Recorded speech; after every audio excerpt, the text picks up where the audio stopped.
உலகின் மிகப்பெரிய கோவில் எது? ஆன்சர் பி அங்கோர் வாட் கோவில். இந்த கோவில் 162.6 ஹெக்டேர் அதாவது 402 ஏக்கர் பரப்பளவில் அமைந்துள்ளது. அங்கோர் வாட் கோவில் எங்கு உள்ளது? Answer A Cambodia. Angkor Wat கோவிலை கட்டியவர் யார்? ஆன்சர் சி இரண்டாம் சூரியவர்மன். அங்கோர் வாட் கோவில் எப்போது கட்டப்பட்டது? ஆன்சர் பி கிபி 1100 வருடம். கெமர் மொழியில் அங்கோர் வாட் என்பதன் பொருள் என்ன? ஆன்சர் டி கோயில்களின் நகரம்.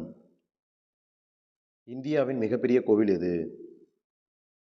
ஆன்சர் பி ஸ்ரீரங்கம் ரங்கநாதர் கோவில். இக்கோவில் தமிழ்நாட்டின் திருச்சியில் 63 ஹெக்டேர் அதாவது 156 ஏக்கர் பரப்பளவுடனும் 4116 மீட்டர் சுற்றளவுடனும் அமைந்துள்ளது. மேலும் இக்கோவிலில் 81 சன்னதிகளும் 21 கோபுரங்களும் உள்ளன. Thank you. Subscribe my channel for more videos.